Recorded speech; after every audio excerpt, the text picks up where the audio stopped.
These little TECs are notoriously known for being inefficient, and typically they are. They're used in all kind of applications. This one is a little mini fridge. Cools your drinks. Well, these things are very power hungry. Typically they run about 40 watts. Not too good for a tiny little fridge. So I got to thinking, what can make this more efficient? So I thought, let's take this cheap little heat sink they got in there, toss it out, put something better. So what kind of heat sink can we use to make this better? We got solid aluminum with fins, bigger solid with fins. We got a copper heat sink with fins. And then we got a variety of heat pipes.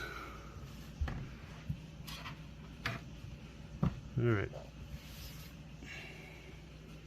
We also got water cooling.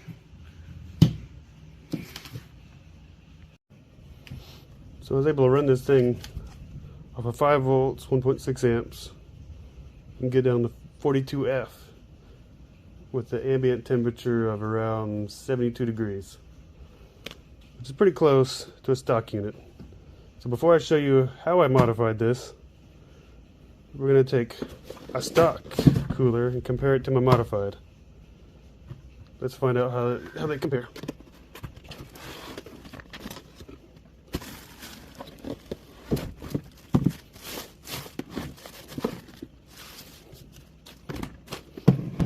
Side, this is a little difference.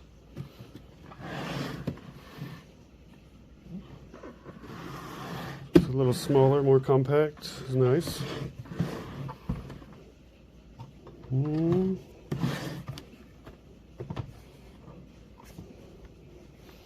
Not a whole lot different. Slightly smaller. Side by side. A little smaller there too. And of course, alright, let's open them both up. I found this one at a garage sale for a couple bucks. It was missing the power supply. Thought, that's a steal. Let's grab it. This one I bought on Amazon for 25 bucks. Comes with power 12 volt power cord and a 120 volt power cord. A little different design, but similar. The specs on this say 48 watts using 120 volts and 36 watts using 12 volts. So, alright, so I'm going to power up both of these. We're going to see the power draw, and then we're going to see how cold they get with nothing in them. You can see I have a 5 volt power supply here.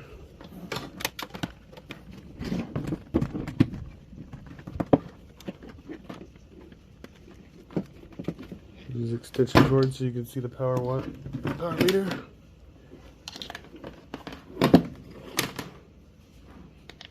Plug it in. Power's on. We've got 12 watts and it's lowering down. Let that stabilize. And then we'll take this unit, plug it in, and let it stabilize, and we'll see what the power is.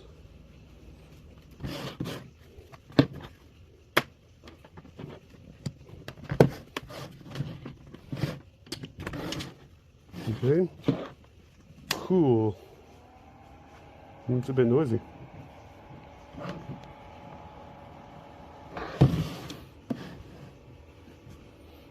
Alright, this thing here has dropped down a little. 11.5.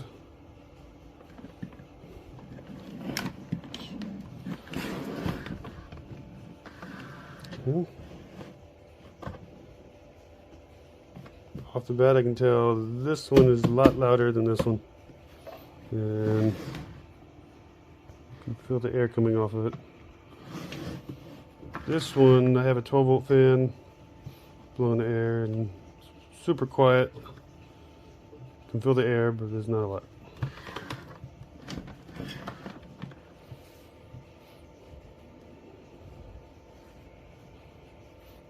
Alright, let's go to the next one and see what power draw we got.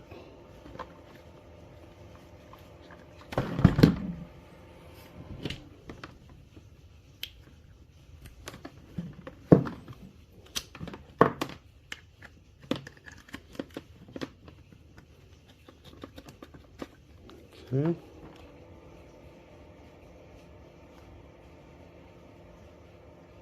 Alright, like it said, you get about 40. It's dropping down. Let's say 42 watts. It'll go down after it gets cooler. Alright, so we're looking at 11 or 12 versus 42.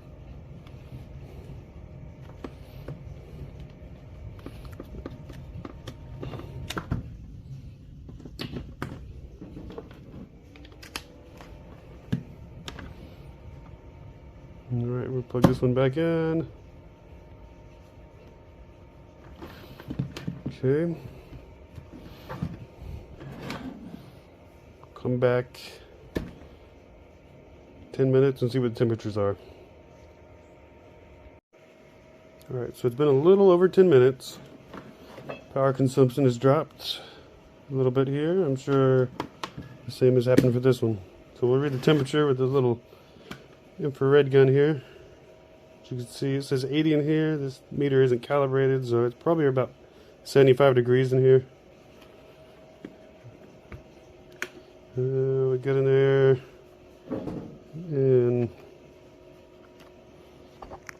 let's see, pointed at the coldest spot, it shows to be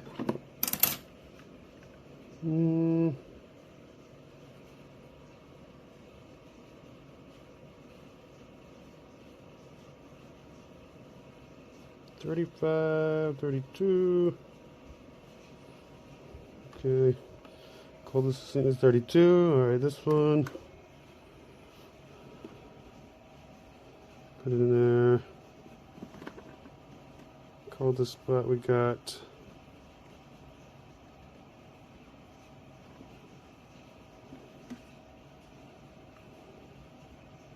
Alright, not quite as cold.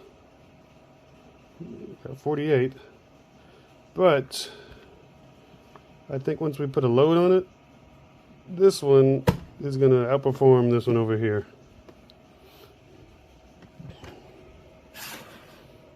So what we're going to do, we're going to take these cans, stick them in there, and see how they hold up. My guess is this little efficient side over here is going to outperform this. This here is going to get choked up on heat, and this one's going to dissipate the heat really well. Let's find out. Just load them up and see what happens.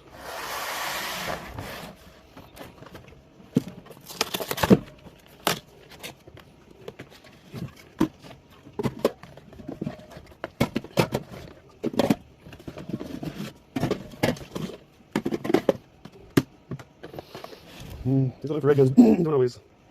These little infrared guns, they don't always read shiny metallic surfaces very well. The infrared can bounce off the metallic shiny surfaces and come back. And for instance, you put your hand next to it. Let's see if I can do it.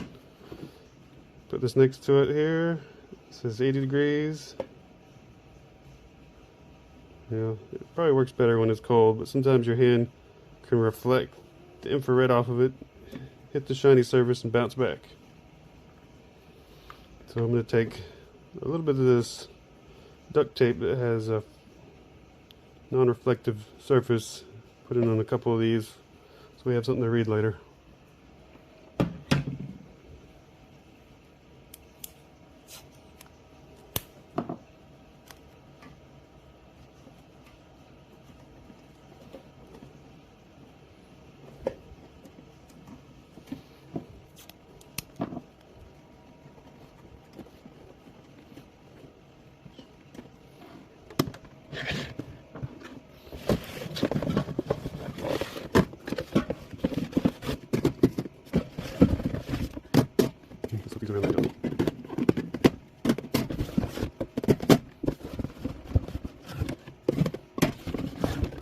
couple differences in these fridges. This one here has a better seal.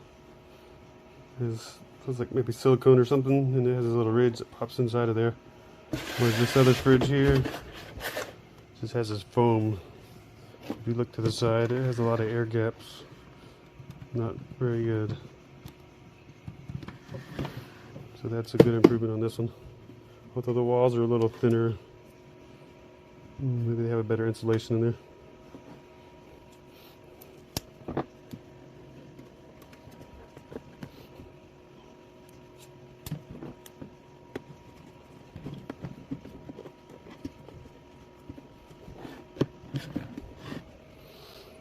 Alright, we'll come back a few hours later and see what the results are.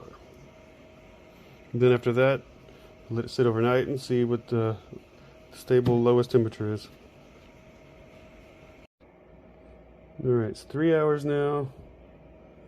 We're going to check the temperature of each one. Now, I did put some tape on this to make the seal a little better, because this unit is a little old. This is a new one. Let's see what we got.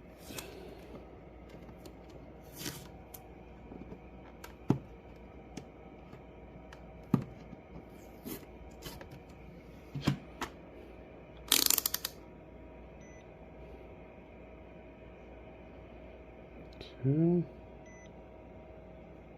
27, 28.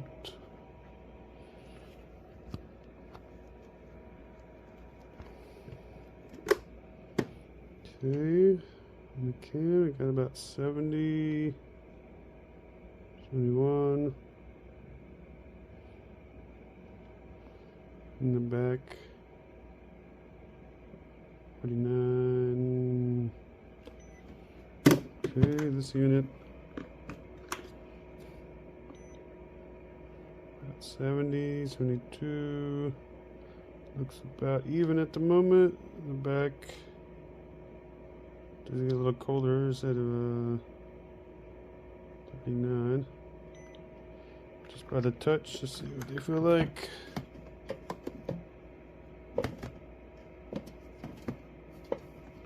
They feel about the same. No different, really.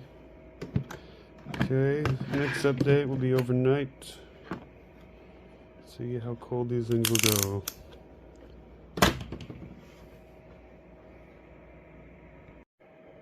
Alright, it's been 26 hours and 30 minutes. We're going to find out what the ultimate temperature, cooling temperature of these are. As you can see here, a cup of ice water, a couple of thermometers. I've got the ice water. You see the difference in these two probes here. It looks like the room is about 78 degrees, 79. Stick them both in there.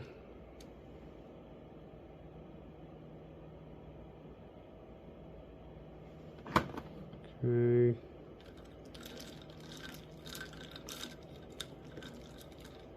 They both say 36, 37.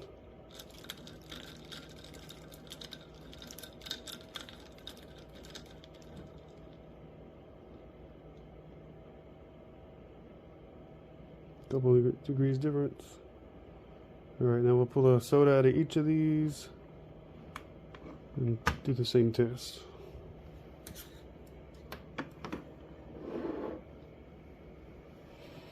Alright, I put tape on this one just so it was a fair challenge, so it had a good seal. Alright, here we go. Take this out.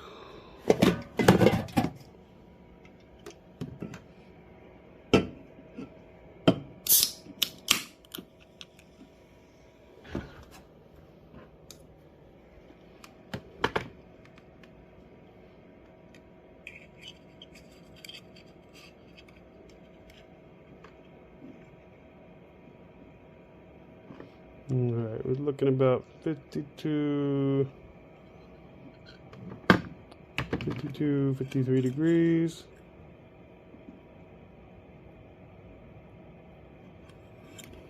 in the room again is about 79 degrees. I have one from the bottom here. The bottom should be the coldest.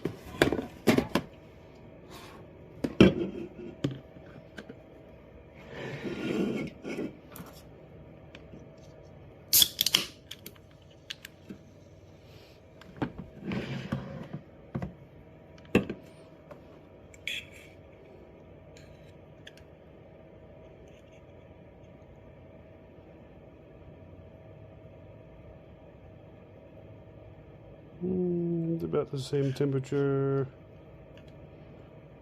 52, 53. Oop.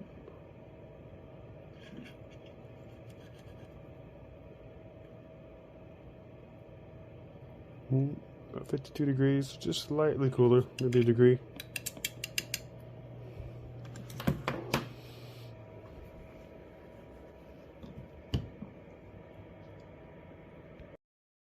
So the final results are in. After 26 hours of cooling these soda cans in an 80 degree Fahrenheit ambient room, the modified unit used 10.5 watts and the stock unit used 42 watts.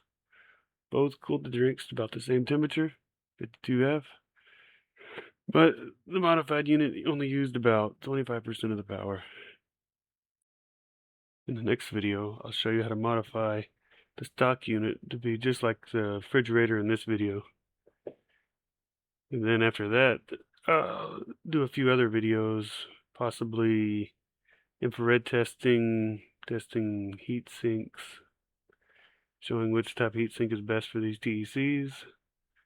Another possibility is I'll chill a Coke can in under 5 minutes using TECs only. And many more experiments. Please comment any requests for future videos or questions and concerns. If you enjoyed this video, please like and subscribe.